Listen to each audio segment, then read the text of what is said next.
சொல்லிக்கிறேன். நிச்சயம் 100 தொகுதியிலும் திமுக ஜெயிக்க போவது உறுதி. 234 தொகுதியிலும் நாம வெற்றி பெற போறோம். மிகப்பெரிய வெற்றியை பெற போறோம். அது அதிகமான வாக்கு வித்தியாசத்துல இந்த கிணத்து கனவுல இந்த வெற்றியை நீங்க உறுதி செய்வீங்களா? போட்டோல இருக்கு.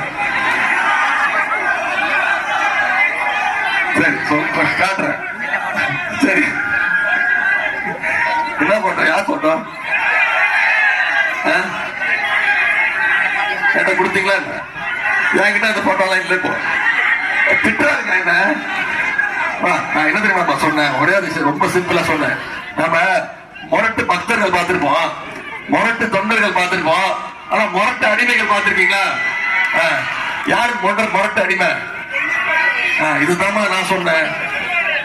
நான் சொன்னதுக்கு தான் திட்டினாரு. என்ன சொல்லிட்டாரு தெரியுமா? உதயநிதிக்கு எந்த அனுபவமே கிடையாது, அவருக்கு அனுபவமே கிடையாது. நான் சொன்னேன், ஆமா உங்க அளவுக்கு எனக்கு அனுபவம் கிடையாது, இந்த அனுபவம் எனக்கு கிடையாது அப்படின்னு சொன்னேன்.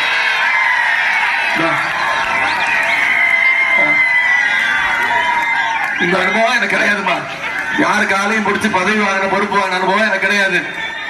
சங்கி கூட்டத்துக்கிட்ட பயப்படுற அனுபவம் எனக்கு கிடையாது. சரியா?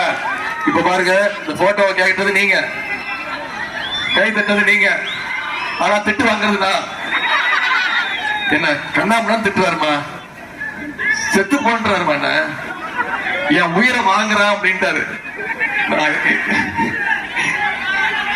நான் இவர் திட்டு வாங்குறது காரணமே நீங்க தான்.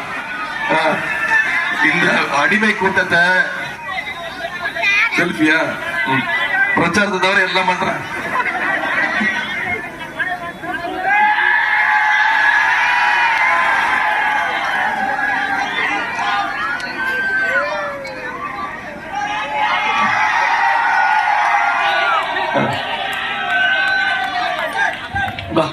அனுப்பிச்சு விட்டுரு.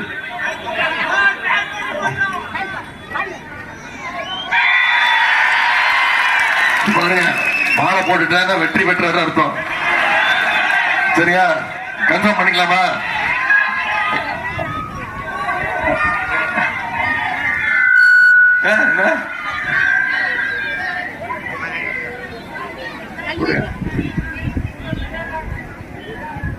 இன்னும் 6 நாட்கள் இருக்குமா? 6 நாட்கள் இதே எழுச்சியோட இதே பிரச்சாரத்தை ஒவ்வொரு வாக்காளராக சந்திச்சு நீங்க செய்வீங்களா? கொடுப்பா, வாங்கி கொடுப்பா. யார் போன